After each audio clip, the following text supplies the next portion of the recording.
जब इंतजामिया या पुलिस जो है वो किसी के साथ गड़बड़ करे, उसके हुकूक को पामाल करे या बुनियादी इंसानी हुकूक का ख्याल ना रखे, तो इसका मतलब यह होता है कि लोग अदालत से रुजू करते हैं। और अदालत से रुजू करने का मतलब यह होता है कि लोगों को इंसाफ की तवक्को होती है या उम्मीद होती है। और अगर अदालतें ही बेतौकीर हो जाएं और अदालतों का फैसला ही कहीं पांव तले रौंद दिया जाए, तो फिर लोगों का रिश्ता कमजोर होता है। लोग फिर देखते हैं कि आखिर किससे इंसाफ मांगे, क्योंकि अदालत की भी कोई बात नहीं सुन रहा, तो फिर तो डंडा है, फिर तो जूते मारने वाली बात है। हुआ यह कि पाकिस्तान तहरीक इंसाफ पर के जो शनाख्त परेड पर भेजे गए 100 से जायद मुजाहिरीन को आज इंसदादे दहशतगर्दी अदालत के अंदर पेश किया गया।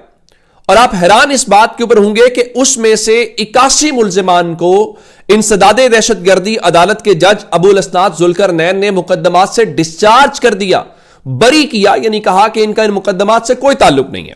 और फिर अदालत का हुक्म भी यही था कि आप इनको गिरफ्तार नहीं करेंगे अगर ये किसी मुकदमे मतलूब नहीं है या इनके वारंट गिरफ्तारी नहीं है। लेकिन यहां सुप्रीम कोर्ट की बात कोई नहीं सुनता, हाई कोर्ट की बात कोई नहीं सुनता, इंसदादे दहशतगर्दी अदालत के जज की क्या हैसियत या वो क्या होगी। तो आप हैरान इस बात के ऊपर होंगे कि जुडिशल कमीशन जो कॉम्प्लेक्स जो है वहां पे पुलिस की भारी नफरी लगाई गई और डिस्चार्ज होने वाले जो लोग हैं उनको गिरफ्तार कर लिया गया। और जज साहब के जो अहकामात हैं उनको ना सिर्फ हवा में उड़ा दिया गया, बल्कि जज साहब तो घर चले गए, उनको तो कोई फिक्र नहीं थी। बल्कि वहां पे जुडिशल कॉम्प्लेक्स के अंदर मीडिया के दाखिले के ऊपर भी पाबंदी लगाई गई। और सिर्फ यहां तक नहीं है, बल्कि जनाब वहां पे जो SHO अशफाक वड़ाइच हैं, इनके मुतालिक पहले भी बहुत सारी बातें सुनते हैं कि मौसूफ जो हैं वो धमकियां देते हैं, बदतमीजी करते हैं, तज़हीक लोगों की करते हैं। लेकिन वो किसके मंजूर नजर है मुझे इतनी हिम्मत बताने की नहीं है। वो कौन है जिसके वो कजन है, जिसकी बुनियाद के ऊपर है तो वो जट वड़ाइच हैं। लेकिन बहरहाल जट या वड़ाइच होना कोई माना कि वो हमारे जट कबीले से हैं, लेकिन इसका मतलब ये तो नहीं है कि हम उनके किसी काम को जस्टिफाई करें। जो गलत है वो गलत है, वो मैं करूं या आप करूं। आप अंदाजा इस बात से कीजिए कि अब जब ये उनको गिरफ्तार कर रहे थे तो मीडिया के लोग अपना काम कर रहे थे, जो कि उनकी प्रोफेशनल ड्यूटी है। यानी मेरी ये ड्यूटी है, मैं कुछ चीज देखूं तो मैं आप तक रिपोर्ट करूं, आप तक पहुंचाऊं, क्योंकि आप लोग हम पे एतमाद करते हैं और आप लोग तवक्को रखते हैं कि हम असल चीज आप तक पहुंचाएंगे, और ये हमारी प्रोफेशनल ड्यूटी है, हमारे ऊपर फर्ज है। आप अंदाजा कीजिए कि उन कारकुनों को छोड़ के मीडिया के लोग, जो एक स्टेट का पिलर कंसिडर किया जाता है, उनको भी ये मौसूफ SHO धमकियां दे रहे थे कि जनाब आप पीछे न हटे तो मैं आपको एहतजाज के केस के अंदर डाल दूंगा, यानी आपको भी नॉमिनेट कर दूंगा। इसमें कोई बात नहीं है। खाकसार इस वक्त भी FIA का मुकदमा भुगत रहा है। हमारे हरमीत सिंह के ऊपर अभी मुकदमा, उनकी जमानत हुई सिर्फ, और इस्लामाबाद से बहुत सारे लोग, इवन लाहौर में मुकदमा दर्ज है, हो सकता है हमारा भी नाम उसमें हो, अभी तक वो FIR सामने नहीं आई। तो अब वो कोई तमीज नहीं है, उनको यकीन है ना सुप्रीम कोर्ट मसला है, आईनी बेंच में तो सतह खैरा है, अदालतों में मर्जी के जजेस लगाएंगे, तो हमारे लिए कोई इस किस्म की प्रॉब्लम नहीं है। तो अब आप देखेंगे कि वो हमारी सहाफती तंजीमें जो इल्ला माशाल्लाह अगर अली अमीन गंडापुर कोई बात करें तो उसके ऊपर भरपूर एहतजाज करती है, करना भी चाहिए जहां पे कोई गलत बात करे। लेकिन अब वो इस SHO को हटाने का मुतालबा भी नहीं करेंगी, मजम्मती बयान भी जारी नहीं करेंगी, और मजे की बात क्या है, इस SHO को कोई हटाएगा भी नहीं। ये सिस्टम के असासे हैं, सिस्टम के असासों का तहफ्फुज किया जाता है, ना कि उनको हटाया जाता है। अब अगली बात सुनिए, तहरीक इंसाफ के जो वकील थे वहां पे फतेहुल्लाह बरकी, वो तो कह रहे थे जी दोबारा गिरफ्तार पुलिस कर रही है, और जज ने कहा था वारंट है तो गिरफ्तार करें। लेकिन ये कारकुन किसी मुकदमे में नामजद नहीं है और पुलिस जो है वो अदालत हुक्म की उदूली कर रही है, और हम तौहीन अदालत की दरखास्त दायर करेंगे। जिन्होंने गिरफ्तार किया उनको नहीं पता, उनको हुक्म उदूली का क्या फर्क पड़ता है। तो लेकिन जाहिर है ये वो उनको पता है कि हमें कोई प्रॉब्लम नहीं है। अब पंजाब के हवाले से खबर है, आप जानते हैं कि मौलाना और हुकूमत के दरमियान क्या चीजें चल रही हैं, उस पर एक डेवलपमेंट है। और डेवलपमेंट यह है कि 26वीं आईनी तरमीम को लेके मौलाना फजलुर रहमान जो हैं उन्होंने वादा खिलाफी के ऊपर अपने कारकुनों को एहतजाज के लिए ग्रीन सिग्नल दे दिया है।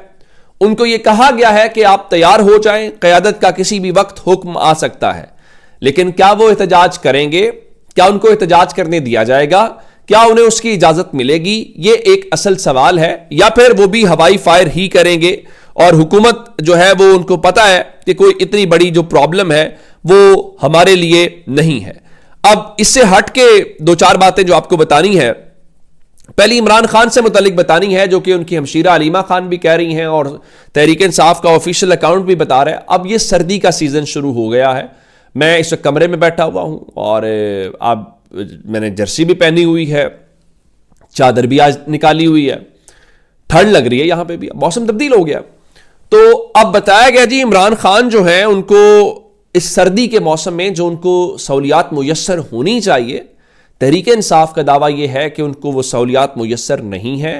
उनको उस तरह से रज़ाई वहाँ पे उनके सेल में नहीं दी जा रही। बताया गया है कि वहाँ पे कोई हीटर फैन ज़रूर है, लेकिन उसकी वजह यह है कि सामने वाला खुला हुआ दरवाज़ा, बताया गया कि जो लोहे के राड वाला है, और वहाँ पे कोई शीट्स वगैरह नहीं लगाई गई जिससे पता चले कि इमरान खान जो हैं वो कर रहे हैं। अब मुल्क का एक साबिक वज़ीर आज़म है, कम अज़ कम उसका ख्याल तो करें।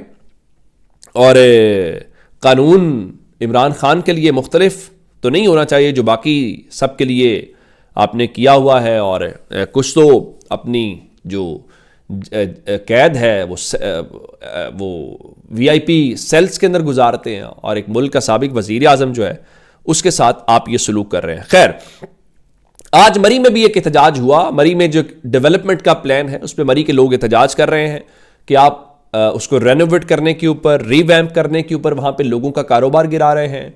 लोगों को जो है वो किस तरीके से गिरा के आप रेनोवेट करेंगे। तो आज एक ग्रैंड जरगा हुआ मरी के अंदर, वहाँ पे जो मकामी क़यादत है वो भी थी, और शाहिद खाकान अब्बासी समेत दीगर जो पॉलिटिकल पार्टीज़ के लोग थे वो भी शामिल हुए। और शाहिद खाकान अब्बासी ने एक तो कहा कि उन्होंने मरी में कभी दफ़ा 144 नहीं देखी, और फिर उनका कानून नाफिज करना है तो फिर सब पे नाफिज करें, और अवाम की ताकत के आगे कोई हुकूमत नहीं ठहर सकती। हमें आजमाए मत, हमारा हक हमसे ना लें। अच्छा, मैं ना एक ऐसी नशिस्त का चूंकि हिस्सा रहा हूं, मैं आपको बताना चाहता हूं कि गवर्नमेंट को ना पहले बताया गया था ये जो आप कर रहे हैं मरी के अंदर, ये आपको अंदाजा नहीं है, आपको उल्टा पड़ जाएगा।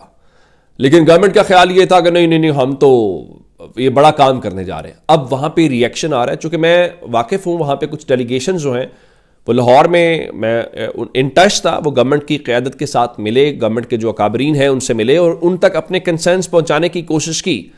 लेकिन जाहिर है कि वो कंसर्न्स उन तक पहुंचाए जाना मकसद नहीं था, या वो मसला हल नहीं करना चाहते थे, तो उन्होंने उसकी बात नहीं सुनी। लेकिन अब लोग जो हैं वहाँ पे एहतजाज करते हुए दिखाई दे रहे हैं, और शायद उनका ख्याल यही है कि हम रोक लेंगे। लेकिन जब लोग निकल आते हैं, शायद खाकान अब्बासी साहब की बात है, तो फिर वो लोगों को आप रोक नहीं सकते। एक खबर नमल यूनिवर्सिटी इस्लामाबाद जो है उससे मुतल्लिक है। आमिर सईद अब्बासी साहब इस्लामाबाद से जो जर्नलिस्ट हैं, उन्होंने बताया कि जो सोशल मीडिया के इस्तेमाल के हवाले से, सोशल मीडिया के मनफी पहलुओं पर रोशनी के उन्वान से DG ISPR lieutenant general Ahmed Sharif Chaudhry ने इस्लामाबाद में नमल यूनिवर्सिटी के तलबा से एक तफसीली नशिस्त की है, और उनके मुताबिक मनफी प्रोपोगेंडे के असरात और सोशल मीडिया के मौसर इस्तेमाल पर बात की गई है। चले, अच्छी बात है। सोशल मीडिया एक बड़ा ज़रूरी चीज़ भी है, और मेरे ख्याल से पाकिस्तान के अंदर बहुत सारी जो रुकावटें हैं वो इस वक्त सोशल मीडिया के ऊपर आयद हैं। जिस तरह आप जानते हैं कि X, जिसको आप ट्विटर कहते हैं, वो भी नहीं चल रहा, उसको चलने दें ताकि लोग अपना जो इजहार राय की आज़ादी है उसको इस्तेमाल कर सकें। तो ये अब तक की अपडेट्स है। अपना बहुत सारा ख्याल रखिएगा। खुदा हाफिज़।